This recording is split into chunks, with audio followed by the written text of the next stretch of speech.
بچه‌ها سلام، ان که حالتون خیلی خوب باشه. توی این ویدیو قرار راجع به گذاشتن لینک توی بایوی اینستاگرام صحبت بکنیم که اصلا گذاشتن این لینک، مثلا لینک تلگرام توی بایو اینستاگرام درسته یا نه. داشتم این مقاله رو می‌نوشتم، دقیقاً راجع به همین موضوع گفتم یه ویدیو هم بسازم که محتوا یونیک و مال خودم بشه. اگه اومدی این ویدیو رو دیدی و منو نمیشناسی، من به سر وارثم. اینجا هم توی کانال یوتیوب هم 754 سابسکرایبر شدیم. حتما به جمعمون بیا، سابسکرایب رو بزن، زنگوله رو روشن کن که محتواهای جدید من رو حتما ببینید. توی این ویدیو هم یه روش خیلی عجیب براتون گذاشتم برای جذب فالوور، واقعی هم هست. حتما برید ببینید. توی پیج اینستاگرام هم 70400 نفر شدیم. به جمعمون بیا که جمعمون پررنگتر و شیرینتر بشه.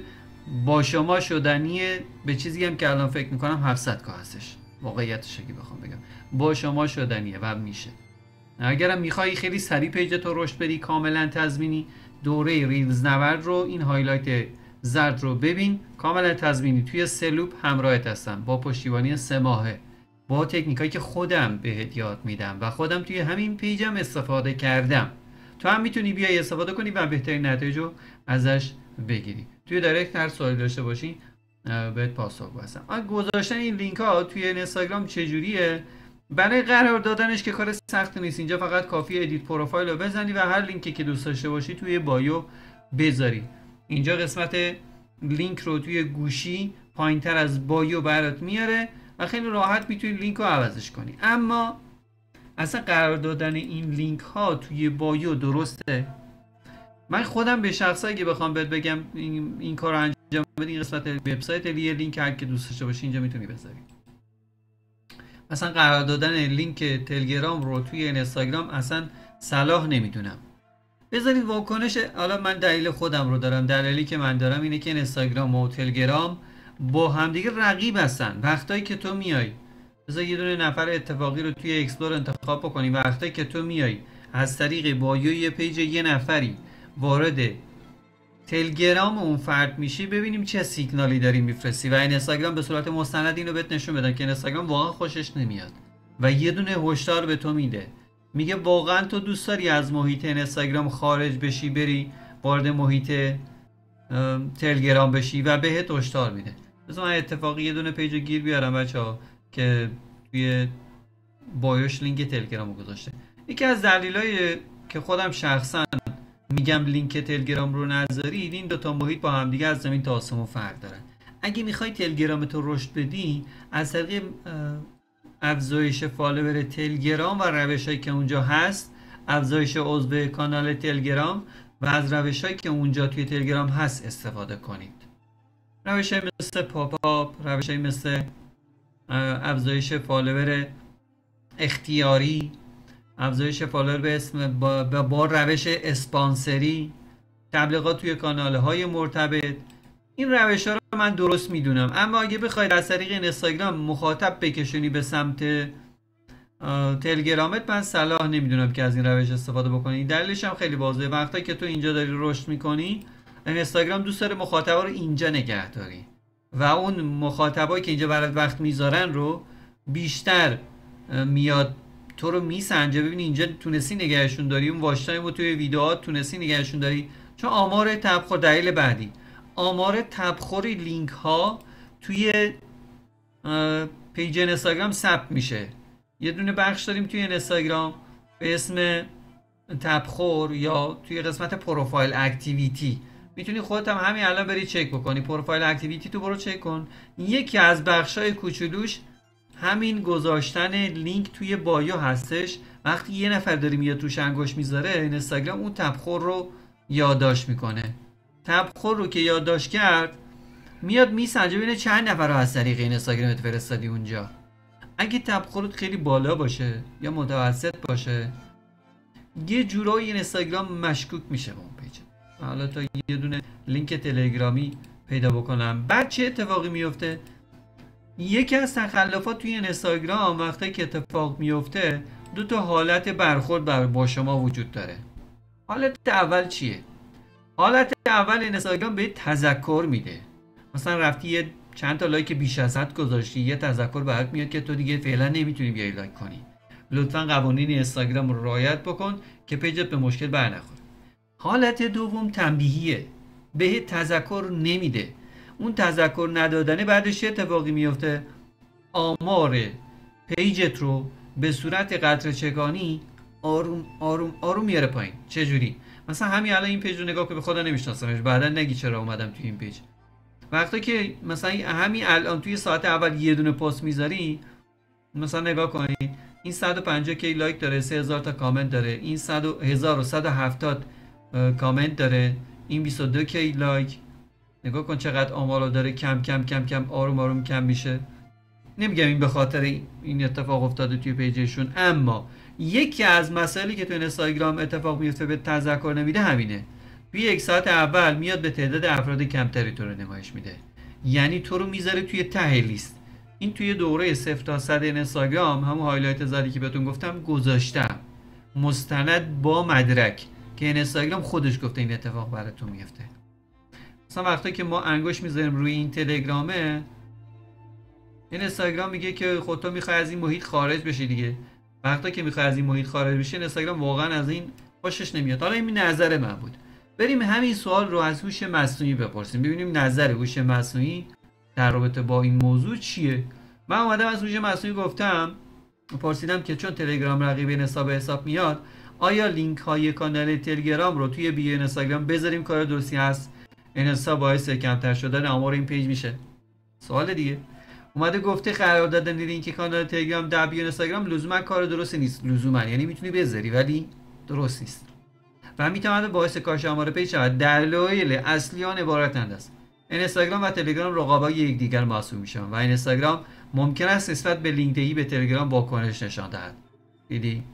هدایت کاربران به از اینستاگرام به تلگرام میتونه باعث شود آنها زمان بیشتری را در تلگرام سپری کنند و کمتر به اینستاگرام برگردند. درست میگه، وقتی که تو انگوش میذاری روی اون لینک رفتی بیرون از اینستاگرام، نمیگردی. مثلا یه سری از واکنشات تو اینستاگرام برگشت به اینستاگرام محسوب میشه، پوان مثبت و امتیاز مثبت برات به حساب میاد، مخصوصا تو استوریا. یه نمونهشو بهتون نشون بدم که این مستند باشه. بذار مثلا توی استوریشون یه نگاه بندازیم. آقا افشین من نمیشناسمت ولی نیومده توی پیجت، میدونم کارت درسته، ان که موفق باشی توی کارت. اتفاقی اومدم توی پیجتون، اگه شما اتفاقی اومدید توی کانال ما خیلی خوش اومدید. در رابطه با آتش نشانی اینجور چیزا داری صحبت میکنین، رئیس آتش نشانی تهران هم هستم. بذار یکی از اون سیگنال مثبت رو پیدا کنم بهتون بگم که اصلا جریان سیگنال مثبت چیه. توی استوری وقتی که مثلا یه لینکی میذاری، لینک مربوط به داخل پیج خودت، مثلا توی یکی از استوریات مثلا ایشو نگاه کن این آیدی رو گذاشته، وقتی که انگوش اینجا میذاری از یه پیجی داری میری توی یه پیج دیگه، یعنی کجایی؟ اینستاگرام. و مخاطب اینستاگرام هم میگه خب دمت گرم تو یه کاری کردی مخاطب توی اینستاگرام بمونه. از این سیگنال خوشش میاد. یعنی اینستاگرام از این نوع ارسال سیگنال ها اگه به اندازه باشه، مخصوصا توی پیج خودت اتفاق بیفته، یعنی به جای اینکه مثلا لینک پیج دیگه ای رو بذاری، لینک مثلا ریلزت رو بذار، لینک مثلا پستت رو بذار که مخاطبات رو ترغیب بکنی بیان توی اون مبحث و توی اون محتوا زمان بذارن. اینستاگرام از این سیگنال خیلی خوشش میاد، میگه مخاطب تو کاری کردی که مخاطب اینجا وقت بذارن، منم میرم به تعداد افراد بیشتری اون محتوا رو نمایش میدم. این از دلایلی که توی هوش مصنوعی Cloud.ai راجبش صحبت کرده. حالا بریم همین سوال از گوگل بارد، هوش مصنوعی گوگل بارد بپرسیم، ببینیم نظر گوگل بارد راجع به این موضوع چیه. بچه از این سوالات داشتین حتما توی پیج اینستاگرامم توی کامنت ها بیاید بنویسید، خیلی راحت میام راهنماییتون میکنم، از تجربیات خودم باهاتون صحبت میکنم. اگرم خود دوست داشتی از هوش مصنوعی بپرسی، اینجوری میای این سوالو میپرسی، نظر خودشو بده میگی. اینجا نظر این جالبه، اینستاگرام باعث کاهش آمار این پیج نوشتم. در واقع قرار دادن لینک کانال تلگرام در بیو اینستاگرام میتونه راه عالی برای هدایت کاربران به کانال تلگرام شما باشه. این کار میتواند به شما کمک کند مخاطبان بیشتری برای کانال تلگرام خود جذب کنید، در نهایت کسب و کار خود را رشد دهید. میتواند به شما کمک کنه که تا مخاطبان بیشتری برای کانال تلگرام محصول. حالا بذار یه سوال جنجالی ازش بپرسم. وقتایی که مخاطب رو از اینستاگرام خارج میکنیم، این یک سیگنال درست به حساب نمیاد و ما با یک لینک باعث شدیم مخاطبین پیجمون برن به یک شبکه اجتماعی دیگه. پس گذاشتن لینک تلگرام در بایو درست نیست، مگه نه؟ بذار ببینیم نظرش چیه راجع به این موضوع. گوگل بارد خیلی قویه، خیلی باحال جواب میده راجع به این مسائل. درست است، اگه قرارداد لینک تلگرام در بایو اینستاگرام میتونه یک سیگنال منفی باشه، اینستاگرام میخواد کاربران در پلتفرم خود بماند. حرفش بس گرفت. آنها رو تشویق میکنه که از سر پلتفرم ها استفاده نکنن. قرار دادن لینک تلگرام در بایو اینستاگرام میتونه نشان دهد که شما علاقه به ماندن در اینستاگرام ندارید و این میتونه باعث شود که اینستاگرام شما در رتبه بندی پایینتری قرار بگیرد. حرفش رو پس گرفت. در نهایت تصمیم گیری در مورد اینکه قرار است لینک تلگرام در بایو اینستاگرام خود قرار بدی یا خیر یک تصمیم شخصی است. راست میگه. تو اگه دوست داری مخاطباتو بکشونی اونجا دست خودته. باید مزایا و معایب آن را بسنجید و تصمیم بگیرید که چه چیزی برای کسب و کار شما بهترین است. به نظر من اون چیزی که توی اینستاگرام خیلی اهمیت داره استراتژیه. استراتژی تو نسبت به اون چیزی که الان توی اینستاگرام هست چیه؟ میخوای مثلا مخاطب تو از اینستاگرام بفرستی توی تلگرام که چه اتفاقی بیفته؟ مخاطبای اونجا رو افزایش بدی؟ با اینجوری که خیلی داغون میشه اوضاع. مخاطبای اینستاگرام تو به شدت گسترش بده، یه دونه هایلایت راجع به تلگرام طالبیه بذار. اینجوری توی اون هایلایت اگه یه دونه لینک بذاری تا مثلا سیگنال خیلی کمتری فرستادی که اینستاگرام بگه آها این داغونه. این پیجم جدیدن گذاشتم، دیروز شدم 130 نفر. با ترفندایی که توی دوره ریزنورد هست در مورد ترفند کامپیوتر، لپتاپ و ویندوز، چیزی که خودم واقعا عاشقش هستم حوزه تکنولوژی آیتی، و اینجام ترفندایی که بلدم رو میذارم. شما هم میتونید ازش استفاده بکنید.